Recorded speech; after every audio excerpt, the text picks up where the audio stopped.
ठीक है, तो लेक्चर की रिकॉर्डिंग भी हो रही है, ऑनलाइन जाना है लेक्चर ने, आप लोगों ने बहुत केयरफुल रहना है मैसेज करते हुए भी और अपने माइक्स ऑन करते हुए भी। बिस्मिल्लाहिर्रहमानिर्रहीम। लेट्स से दैट हमने पिछले लेक्चर में यहाँ तक देखा था कि नॉइज़ क्या चीज़ है और मॉडल कम्प्लेक्सिटी क्या होती है।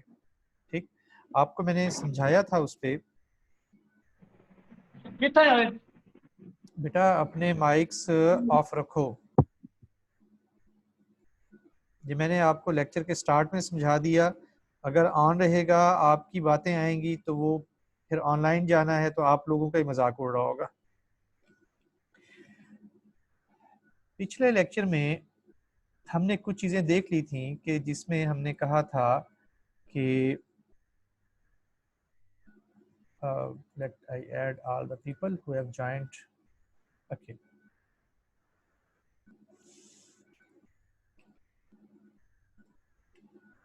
नॉइज़ हमने पढ़ लिया था और यहाँ से हम स्टार्ट करते हैं। मल्टी क्लास क्लासिफिकेशन हमने शुरू करना था। उससे पहले हम ये छोटा सा डेटा सेट देख लेते हैं कि डेटा सेट किस तरह से है और उसमें क्या एट्रीब्यूट्स हैं और उसकी रिप्रेजेंटेशन क्या है हमारे पास। लेट्स से दैट हम अपने डेटा सेट को नाम देते हैं x, ठीक, और इसके अंदर दो चीज़ें हैं, एक है डेटा और एक है labels. This x represents the data and r represents the labels, are real values basically, और t ये बता रहा है कि कितने इंस्टांसेस हैं उसके अंदर।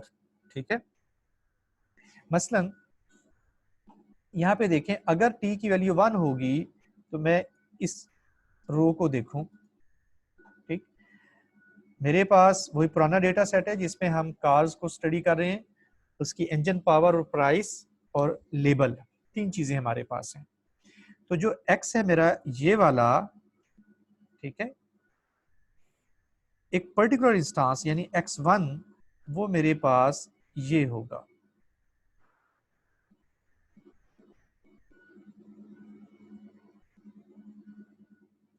ठीक, और उसके बाद मेरे पास RT यानी R1 जो है वो ये होगा।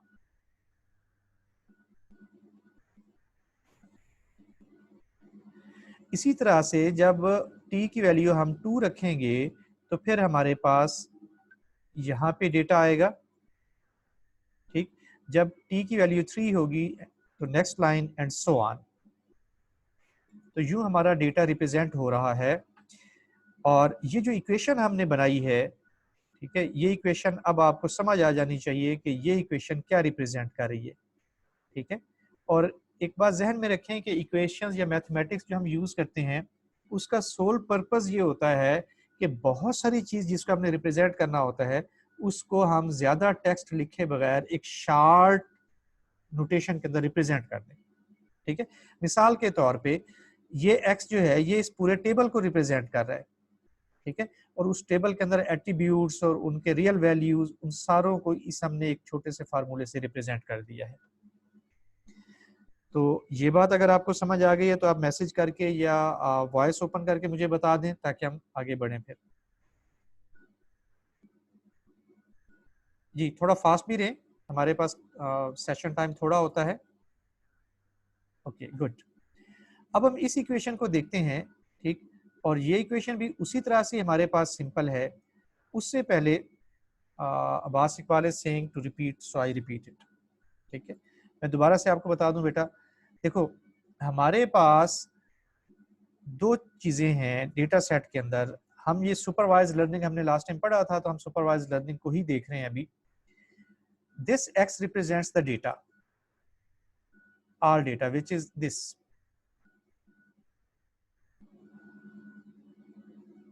ठीक, and this R represents the labels which are these.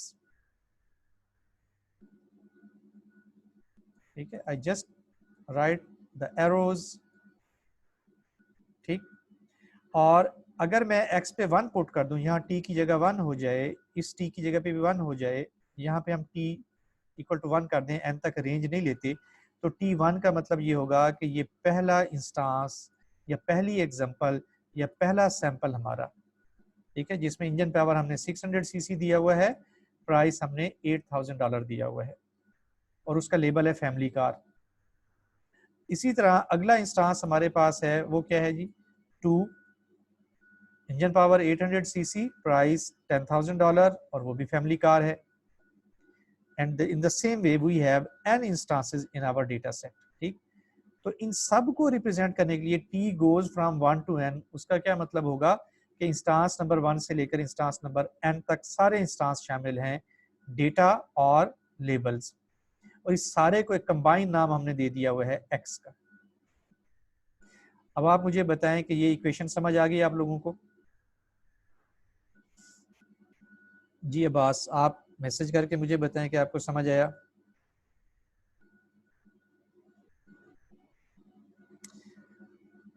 Okay, बाकियों को समझ आ गया। अब्बास मुझे मैसेज करके बताया जिसने कहा था कि रिपीट कर दें।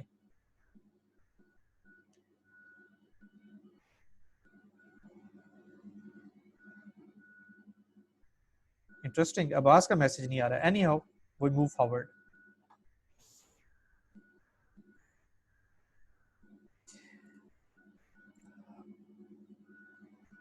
सर 2 दफा मैसेज किया है मैंने, आ गई है समझ।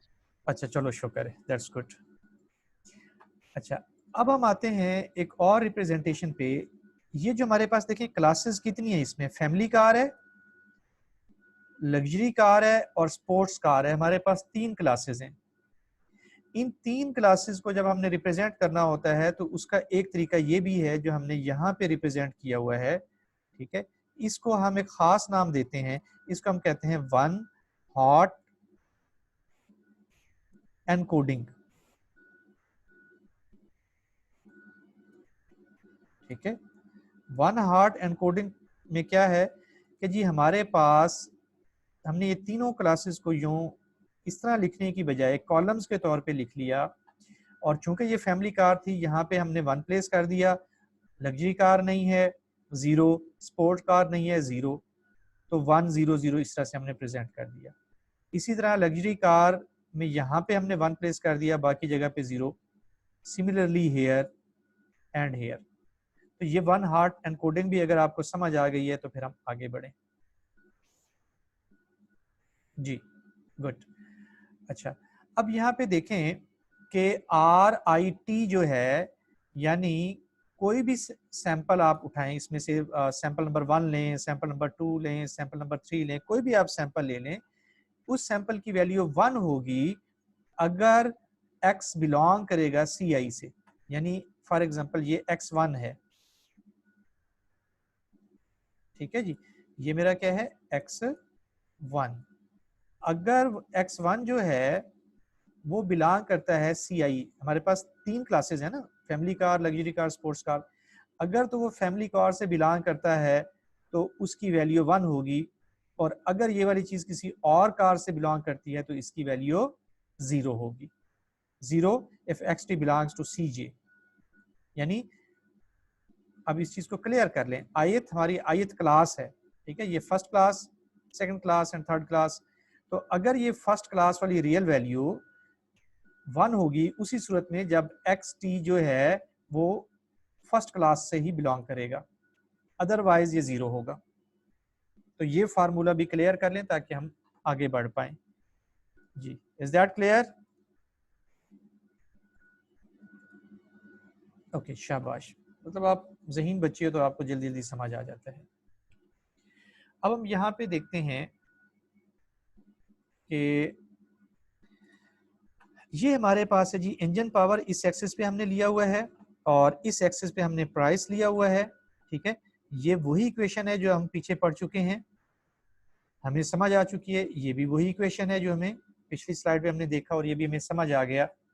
और यहाँ पे देखें कि ये instances of each class are separately described।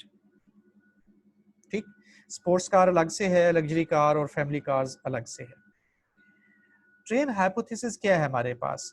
Train hypothesis ये है कि हमारे पास x की कोई वैल्यू दी हुई हो, और x क्या चीज होगी यहाँ पे देखें, that would be price and engine.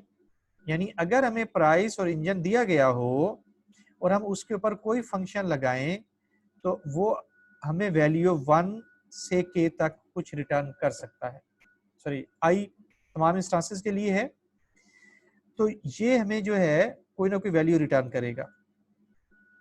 ठीक, अब ये वैल्यू कैसे रिटर्न करेगा, ये बिल्कुल ऐसी जैसे यहाँ पे हमने इस फार्मूले को देखा था।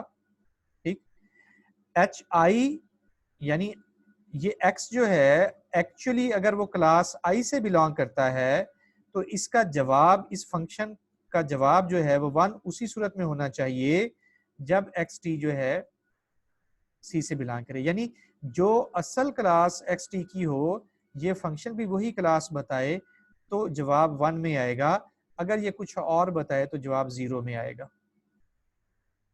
Is this question clear? ये वाला कंसेप्ट आपको समझ आ गया बेटा?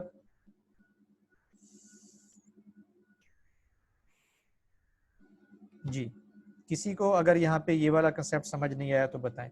यहाँ हमने x और रियल वैल्यूज ली थी, यहाँ हम उनके ऊपर फंक्शन लगा रहे हैं, फंक्शन और रियल वैल्यूज को यहाँ पे हम देख रहे हैं कि क्या फंक्शन भी वही जवाब रिटर्न करता है जो हमारी रियल वैल्यू का है या कुछ और रिटर्न करता है। ओके, इतरत का मैसेज है कि जी रिपीट कर दे, मैं रिपीट कर देता हूँ। ठीक, देखें ये एक फंक्शन है, पहली चीज h एक फंक्शन है, मिसाल के तौर पे h हमारा एक्स स्क्वायर भी हो सकता है, फंक्शन का नाम ही रख रहे हैं ना हम, तो फंक्शन कुछ भी हो सकता है, एक्स स्क्वायर हो सकता है, 2x हो सकता है, 5x हो सकता है, 5x + 5 हो सकता है, कुछ भी हो सकता है। ठीक, दैट इज अ फंक्शन। जब हम उस फंक्शन में x की वैल्यू पास करते हैं तो वो फंक्शन हमें कोई ना कोई जवाब तो रिटर्न करेगा। ठीक, अब जो जवाब फंक्शन ने रिटर्न किया है, जो जवाब फंक्शन ने रिटर्न किया है, मैं इसको कहता हूं ये है पी ऑफ आई, और इस x का कोई असल वैल्यू भी तो हमारे पास होगी ना, आर ऑफ आई, कि एक्चुअली ये वाली क्लास थी, दैट इज आर ऑफ आई। ठीक, तो अब जो है हमारे पास अगर तो पी एफ आई, ये एच एफ आई ने वही जवाब निकाला जो असल में आर एफ आई होना चाहिए था, तो फिर हमारे पास इस फंक्शन का जवाब हम कहते हैं वो 1 होगा। अगर इसने कोई डिफरेंट जवाब निकाल दिया तो फिर हम उसको 0 से रिप्रेजेंट कर देंगे। Is that clear? ये वैसे ही है जैसे फॉर एग्जांपल आप एक बच्चा समझ लो, आप उस बच्चे को बताओ कि जी देखो ऐसी कार, अगर तो ये ऐसी कार हो तो ये आपकी लग्जरी कार है, ये आपकी स्पोर्ट्स कार है और ये आपकी फैमिली कार है। अब आप उसको कोई कार दिखा दो, उसको बताओ ये क्या है, अगर उसने भी वही जवाब दिया जो असल जवाब होना चाहिए था तो इसका मतलब है कि बच्चे का जवाब 1 है। अगर उसने कोई डिफरेंट जवाब दिया तो इसका मतलब है बच्चे का जवाब 0 है। Is that clear? ओके, इतरत को समझ आ गया? गुड। अच्छा, अब हम यहाँ पे देखते हैं कि रिग्रेशन क्या चीज है, थोड़ा सा हम रिग्रेशन को क्लियर कर लें। लेट्स से दैट हमारे पास एक वेरिएबल है, यानी इस किस्म की इक्वेशन पे हम जा रहे हैं, y हमने फाइंड करना है और वेरिएबल एक ही है विच इज mx, राइट, और प्लस b, ये हमारी इक्वेशन ऑफ लाइन है, ये लाइन ही है ना बेसिकली। तो ये मुख्तलिफ इंस्टांसेस थे हमारे पास, इधर मैं x प्लेस कर रहा हूँ, इधर y प्लेस कर रहा हूँ, तो x और y एक इंस्टांस यहाँ पे आ रहा था, मुझे x y दोनों वैल्यूज दी हुई थी। ठीक है, तो एक यहाँ पे पॉइंट, फिर यहाँ पे, फिर यहाँ, फिर यहाँ, इस तरह से मुख्तलिफ पॉइंट्स मैंने प्लॉट कर लिए। रिग्रेशन ये था कि मैं एक ऐसी लाइन ड्रा करूं जो तमाम पॉइंट से कम डिस्टेंस पे हो, या देखें ये पॉइंट है ना पर्टिकुलर, तो इस पॉइंट का इस लाइन से कुछ ना कुछ तो डिस्टेंस बनता है ना, तो ये जो डिस्टेंस बनता है इसको हम कहते हैं एरर, तो ये एरर हर पॉइंट का कम से कम हो। ठीक, या इसको हम एक और तरीके से भी कह सकते हैं कि ये जो एरर है ना, ठीक है, error is given by that is equal to, हम तमाम का एरर निकालेंगे, 0.1, 0.2, 0.3, तो वो कैसे निकलेगा, कैसे उसको भी हम छोड़ देते हैं, लेकिन मैं वैसे ही कहता हूँ कि पॉइंट आई, ठीक है, और हमारा ऑब्जेक्टिव ये है कि इस समेशन को हम मिनिमाइज कर दें, कम से कम कर दें, तभी तो ये हमारी लाइन बेहतरीन फिट होगी ना, वरना तो ये अच्छा फिट नहीं होगा। तो इसको हम रिग्रेशन लाइन बोलते हैं। Is regression line concept clear? Okay, शाबाश। ये था हमारे पास वन वेरिएबल के केस में। There may be the possibility we may have multiple variables, ठीक। For example y is equal to, जी उसामा आप लेट आए हो तो फिर आपको समझ नहीं आता। देखें यहाँ पे मेरे पास वैल्यूज हैं, कुछ x की वैल्यूज हैं और y की वैल्यूज हैं, दी हुई हैं मुझे, ठीक। यहाँ पे भी कोई वैल्यू है, इसकी कोई वैल्यू है, x अगर ये है तो फिर y ये है, x ये है तो y ये है, ठीक। इस तरह से ये सारी वैल्यूज लेके मैंने यहाँ पे ग्राफ के ऊपर ड्रा कर दी। ग्राफ बनाना आता है आप लोगों को बेटा? उसामा ही मुझे बताएगा कि क्या उसको ग्राफ बनाना आता है। शाबाश, ठीक है। एक्स और वाई प्लेन में हम ग्राफ कैसे बनाते हैं। तो जब हमने ये प्लेस कर दिया तो वैल्यूज तो आगे पीछे हो सकती हैं, हमने इस लाइन को इस तरह से एडजस्ट करना है कि ये एरर क्या होगा, एरर होगा जो ये देखो ना, ये एरर है बेसिकली कि हर पॉइंट का रिग्रेशन लाइन से कितना डिफरेंस है, that is called the error.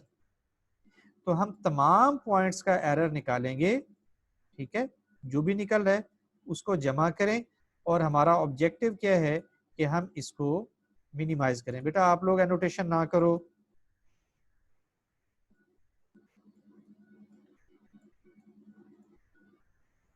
ठीक है। तो एरर हमारे पास, हमने मिनिमाइज करना है समेशन पी आई को।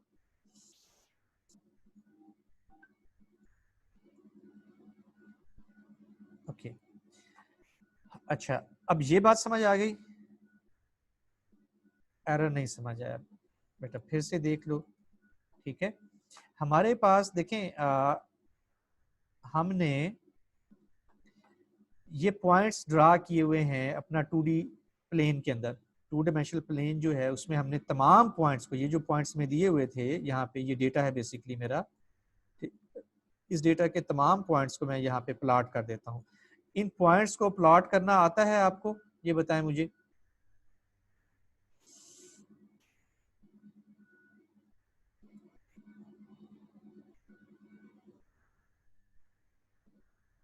जी उसामा, ओके गुड। तो हमने इन प्लॉट्स को पॉइंट कर दिया। इनको पॉइंट करने के, प्लॉट करने के बाद फिर हमने दरमियान में एक ऐसी लाइन लगाई, उसको इस तरह से हम एडजस्ट करने की कोशिश करते हैं कि तमाम पॉइंट्स का डिफरेंस सेंट्रल लाइन जो हमने ड्रा की है उससे कम रहे। इसको हम बोलते हैं regression line. Equation of line बेटा आपने क्लास 9 में भी पढ़ा था, क्लास 10 में भी, फर्स्ट ईयर सेकंड ईयर, और हो सकता है कि अगर आपने बीएससी कर रखी है तो उसमें भी पढ़ा हो। तो ये कोई नया कंसेप्ट नहीं है, you have been reading it. अच्छा, अब ये तो था केस हमारे पास सिंगल वेरिएबल की सिचुएशन में। हमारे पास मल्टी वेरिएबल्स भी हो सकते हैं, और उस सूरत में हमारे पास इक्वेशन, पहले मैं सिंगल वेरिएबल की इक्वेशन लिख रहा हूं ताकि आपको समझ आ जाए। W0 प्लस W1x, क्या ये इक्वेशन आपको समझ आ गई?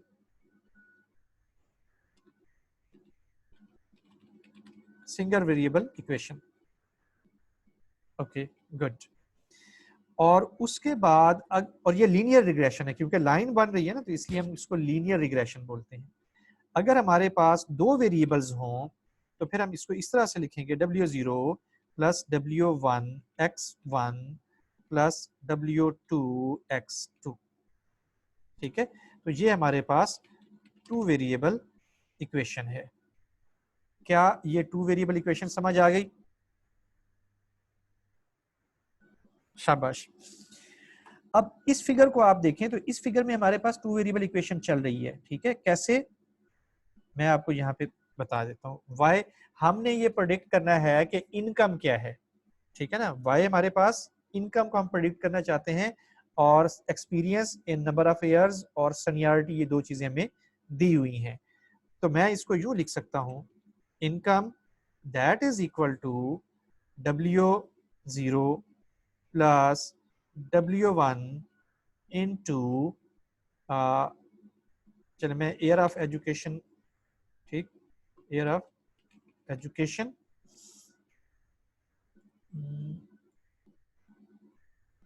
एक minute,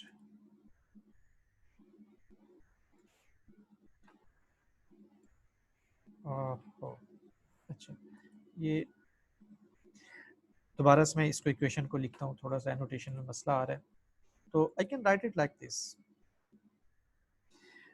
that is income is equal to W0 plus W1, air of education की बजाय मैं सिर्फ एयर लिख देता हूँ, प्लस W2 इंटू सीनियरिटी। तो अब इस इक्वेशन को आप देखें तो ये इक्वेशन बेसिकली ये लीनियर रिग्रेशन प्रोवाइड कर रही है यहाँ पे, ठीक है। ये जो आपके पास ये वाला 3D के अंदर हमने देखा हुआ है, that is a linear regression. ये बात भी समझ आ गई जी? Okay good. अच्छा, अब यहाँ पे यहाँ तक हमें ये बात समझ आ रही है कि 2D में तो हम इसको रिप्रेजेंट कर सकते हैं, 3D में भी रिप्रेजेंट कर सकते हैं, लेकिन 4 डायमेंशनल चीज को हम पेपर के ऊपर रिप्रेजेंट नहीं कर सकते। तो उसको आप खुद से विजुअलाइज कर दें। मिसाल के तौर पे अगर हमारे पास कोई ऐसी सिचुएशन निकल है कि y is equal to W0 plus W1x1 plus W2x2 plus W3x3, ठीक है। तो ये जो है ये हमारा 3 वेरिएबल में लीनियर इक्वेशन होगी या रिग्रेशन इक्वेशन बनेगी। Is it clear? इसी तरह से हम 4 वेरिएबल में भी बना सकते हैं, 5 वेरिएबल में भी बना सकते हैं, 6 में भी बना सकते हैं, n वेरिएबल्स तक हम इसको बना सकते हैं। ठीक हो गई बात? अच्छा, एक और पॉइंट कि ये जो हमारे पास जस्ट ये जो हमारी लाइन बन रही है, इस लाइन की अपने कितने कितने कोऑर्डिनेट्स में है? लाइन बजाते खुद 1 कोऑर्डिनेट में है, यानी मिसाल के तौर पे जैसे ये लाइन है ना x एक्सिस के ऊपर है, तो ये तो एक कोऑर्डिनेट है। इसी तरह से ये y एक्सिस भी एक कोऑर्डिनेट है, तो ये लाइन बजाते खुद क्या है? एक कोऑर्डिनेट में है। जबकि हमारे पास वेरिएबल, जितने वेरिएबल थे उतने कोऑर्डिनेट में ये लाइन आ रही है। एक वेरिएबल एक कोऑर्डिनेट, ठीक। इसको हम एक और तरह से भी देखेंगे कि अगर हमारे पास x और y दो चीजें हैं तो इनको डिफरेंशिएट करने के लिए या टू डायमेंशन में चीजों को क्लासिफाई करने के लिए एक लाइन काफी होती है। ये बात समझ आ गई जी? टू डायमेंशन में चीजों को क्लासिफाई करने के लिए सिंगल लाइन से हम ये वर्क कर सकते हैं, लेकिन अगर हम 3 डायमेंशन में जाएं तो फिर हमें एक लाइन से हम वर्कआउट नहीं कर सकते, वहां पे हमें प्लेन चाहिए होती है, ठीक है, 2 डायमेंशनल प्लेन। यानी जितने डायमेंशन में हम काम कर रहे होंगे उसको क्लासिफाई करने के लिए जो चीज चाहिए उसकी डायमेंशन एक कम होगी। Is that clear? ठीक। दूसरे लफ्जों में मैं इसको एक और चीज कहने लगा हूं, ये जरा आपने गौर से देखना है कि dimension of plane is equal to, for example, m, dimension of classifier is equal to m minus 1. Is that clear? जी, ठीक है, बिल्कुल ऐसे ही है जैसे आप देख लें कि ये 2 डायमेंशन में कैसे हो रहा है और ये 3 डायमेंशन में कैसे हो रहा है, तो हमें ये फार्मूला बड़ा क्लियर समझ आ गया। ठीक। अब हम नेक्स्ट स्लाइड पे मूव करते हैं और यहाँ पे देखें, ये फार्मूला हम पढ़ चुके हैं पहले, ये कोई नया फार्मूला नहीं है। R T belongs to set R, यानी ये जो रियल वैल्यूज हैं ये बेसिकली रियल सेट में से ही निकलेगा, यानी ये 0 हो सकता है, 1 हो सकता है, 1.1, 1.2, 2.3 समथिंग, कुछ भी हो सकता है। The values of this R would be coming from real set, ठीक। और ये जो आपके पास रियल वैल्यू होगी, ठीक है, अगर आप आर टी को ऐसे फाइंड करें कि एक्स है, ठीक है, इस एक्स के ऊपर आप कोई फंक्शन लगाएं, जैसे कि प्रीवियसली हम हाइपोथेसिस एच लगा रहे थे, तो इसमें कुछ ना कुछ एरर भी होता है, ठीक। इन अदर वर्ड्स, जब आप डेटा रिकॉर्ड कर रहे होते हैं एक्चुअल डेटा, तो आपके डेटा में एरर आ सकता है। वो जो एरर आएगा वो नॉइज होगा। वो एरर कैसे आएगा? मिसाल के तौर पे आप थर्मामीटर से टेम्परेचर नाप रहे हैं, तो थर्मामीटर अगर इतना अच्छा नहीं है तो उसमें कोई ना कोई गलती आ सकती है, ठीक?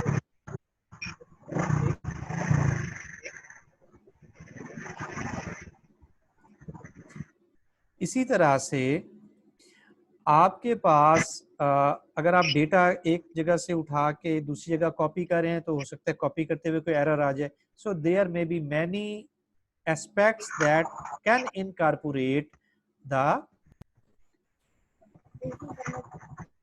Error in your data set, ठीक है। अभी थोड़ी देर में ये सेशन खत्म हो जाएगा तो फिर हम नया सेशन शुरू करेंगे। बेटा ये किसको प्रॉब्लम है जो बार बार अपना माइक खोल लेता है? अगर आप लोग इस तरह से तंग करोगे तो बेटा फिर मेरे लिए पढ़ाना मुश्किल हो जाएगा। Then here we see another thing, error. Error क्या है? जी गिवन एक्स, एक्स हमें पता है कि डेटा सेट था हमारा, पीछे हमने टेबल देखा था। जी अभी कोई नया इंस्टांस जो हमें दिया गया है, वो कैसे होगा? देखें, आर टी जितनी रियल वैल्यूज हैं और जितनी प्रिडिक्टेड वैल्यूज हैं, उन तमाम का जो डिफरेंस होगा उसका स्केयर लेकर फिर सम करें और n से डिवाइड कर दें, दैट बिकम्स आपका एरर बनेगा, ठीक है। इसको हम कहते हैं सम ऑफ लीस्ट स्क्वेयर्स। ये हम पीछे पढ़ चुके हैं कहीं। मसलन मैं इस इक्वेशन को अगर लिख दूं, y e that is equal to, मिसाल के तौर पे दैट इज r1 माइनस ये p प्रिडिक्टेड वैल्यू की मैं बात कर रहा हूँ, p1 जो कि आपका ये gxt प्रोड्यूस करके देगा, और इसका स्केयर, ठीक, प्लस ये 2 फॉर स्केयर, ठीक है। इस तरह से सबको जमा करके और r2 माइनस ये rn में करता हूँ, n माइनस pn, इसका स्केयर डिवाइडेड बाय जितने भी हमारे पास इसमें वैल्यूज थी वो n थी, तो n से उसको डिवाइड कर दें, तो ये हमारे पास एवरेज एरर निकल आएगा। तो ये एवरेज एरर समझ आ गया आप लोगों को? जी, ये मुझे बताएं कि क्या एवरेज एरर आप लोगों को समझ आ गया? ओके गुड, ठीक है। अच्छा, ये था average error in case of one variable. समझ आ रही है बात? ये average error in case of one variable. लेकिन अगर आपके पास दो वेरिएबल्स हों तो उसको हम यूं लिखेंगे, error w1 w0 given x, x is your data set that is given by this, कि यहाँ से जो प्रेडिक्शन आएगी उस प्रेडिक्शन को rt में से माइनस करो और उसका स्केयर लेके जमा करो, n से डिवाइड कर दो। ये फार्मूला बिल्कुल सिमिलर है दोनों, इनका कोई इतना ज्यादा डिफरेंस नहीं है, ठीक। तो ये फार्मूले समझ आ गए आपको? गुड। अब जरा ये देखें, जी एक्स w1 x w0, तो वो आपकी ये लाइन है, ठीक है। और ये जो जी एक्स w2, अच्छा ये लीनियर है, ये कौन सी है? लीनियर लाइन, ये बिल्कुल सीधी सीधी लाइन आपको नजर आ रही है। लेकिन उसके कोरिस्पॉन्डिंग अगर हम ये इस लाइन को देखें, ये वाली लाइन, ठीक है, तो ये लाइन लीनियर नहीं है क्योंकि ये आपको सीधी लाइन नजर नहीं आ रही। यहां से गौर से देखें, ये टेढ़ी लाइन है, कर्व टाइप है, ठीक। और इसी तरह से ये लाइन भी कर्व टाइप ही है। तो इसका जो फार्मूला है, इस फार्मूले को गौर से देखें, ये लीनियर फार्मूला नहीं है। अगर तो W2x2 होता, W1x1 और W0 होता तो दैट वाज फाइन। लेकिन अब चूंकि इसमें पावर आ गया है तो ये पावर फार्मूला बन गया है, ये लीनियर नहीं है। तो इसी वजह से जब आपने इस लाइन को ड्रा किया तो वो भी लीनियर नहीं है। ऐसी लाइन को हम कहते हैं नॉन लीनियर, ठीक है, नॉन लीनियर। तो ये कंसेप्ट आपको समझ आ गया? मैसेज करके बताओ बेटा मुझे। ओके, तो हमें यह समझ आ गया कि लीनियर और नॉन लीनियर में क्या डिफरेंस है, ठीक है। और ये सिंगल वेरिएबल और मल्टी वेरिएबल का भी यूज हमें समझ आ गया।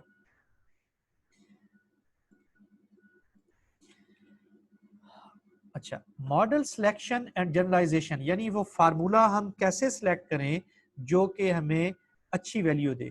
अभी हम यही कह रहे थे ना कि जी y इज इक्वल टू, हमने कहा था h ऑफ x, ठीक, कि कोई फार्मूला होगा h, तो ये h बेसिकली हमारा मॉडल है, इस फार्मूले को मॉडल कहेंगे। Learning is ill posed problem. Ill posed problem का मतलब ये है कि कोई इतना क्लियर प्रॉब्लम नहीं है, ठीक है, इसमें बहुत सारी चीजें हमें समझ आ भी सकती हैं और बहुत सारी चीजें हमें बार बार देखनी भी पड़ती हैं, इसलिए इसको हम कहते हैं प्रॉपरली डिफाइंड नहीं है ये। Data is because data is not sufficient to find a unique solution, कि सिर्फ डेटा से काम नहीं चल सकता, और भी बहुत सारे फैक्टर हो सकते हैं, बट स्टिल हम कोशिश कर रहे हैं कि डेटा को इस्तेमाल करते हुए हम चीजों को वर्कआउट कर रहे हैं। The need for inductive bias assumptions about h, तो हमें बायसेस को भी इंक्लूड करना पड़ता है उस h फार्मूले के मुतालिक, ठीक है।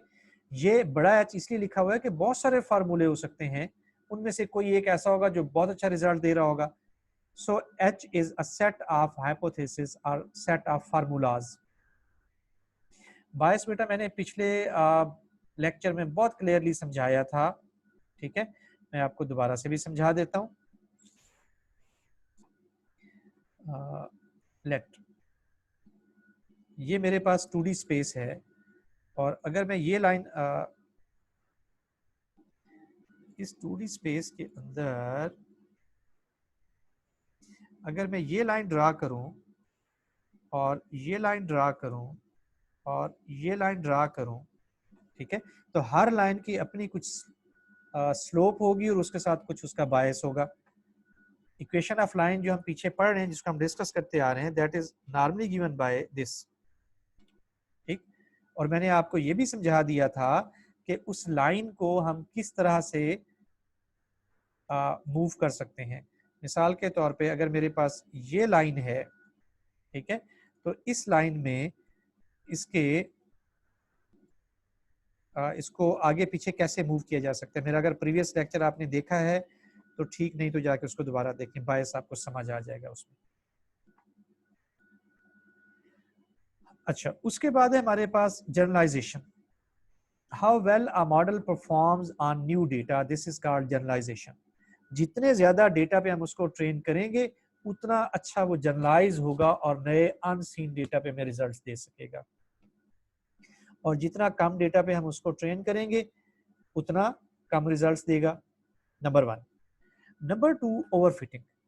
H hypothesis more complex than C of F और F, ठीक है, यानी हम कोई ऐसा फंक्शन ढूंढ लें जो कि एक, जब हम उसको ट्रेनिंग दे रहे हो तो वो पर्टिकुलर डेटा के ऊपर जबरदस्त फिट हो जाए, लेकिन जब हम उसको नए डेटा के ऊपर, अनसीन डेटा के ऊपर ट्राई करें तो वहां पे उसकी परफॉर्मेंस बहुत बुरी आए, इसको हम कहते हैं ओवरफिटिंग।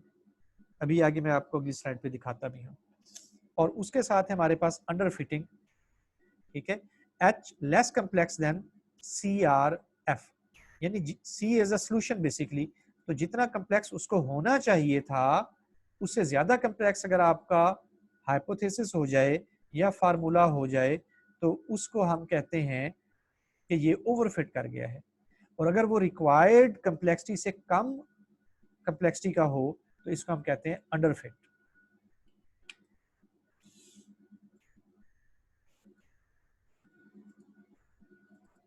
ओके, तो यहाँ पे इस स्लाइड में आपको समझ आ गया? मुझे मैसेज करके बताएं कोई क्वेश्चन इन दिस स्लाइड। जी, ओके गुड। अब यहाँ पे ये देखें, ये हम हमारे पास जो है दो क्लासेस हैं, क्रॉस और सर्कल्स। अंडरफिट देखें, ये मॉडल जो है ना दोनों क्लासों को सही तरह से परफॉर्म नहीं कर रहा, ठीक, कुछ इसने गलत इंस्टांसेस, यानी ये जो है ट्रू पॉजिटिव और इसी तरह से फॉल्स पॉजिटिव उसने दोनों निकाल लिए हुए हैं। हमने पिछली क्लास में ये ट्रू पॉजिटिव और फॉल्स पॉजिटिव उसको पढ़ा था डिटेल में। हियर इज अप्रोप्रिएट फिटिंग, कि वो एक सही तरह से हमने मॉडल देखें। अभी प्रीवियसली हमने क्या देखा था कि एक्स स्क्वायर भी आ गया था तो मॉडल कम्प्लेक्स होना शुरू हो गया था। तो ये कर्व किसी स्क्वायर या क्यूब या किसी और से जनरेट होगी फार्मूले से, तो मॉडल हमारा प्रॉपर कम्प्लेक्सिटी में है। लेकिन इस मॉडल को देखें, ये और ज्यादा कम्प्लेक्स हो गए। आपके पास यहां तो फिटिंग बहुत अच्छी दे रहा है, ये लाइन, ठीक है, आप देख रहे हैं कि सारे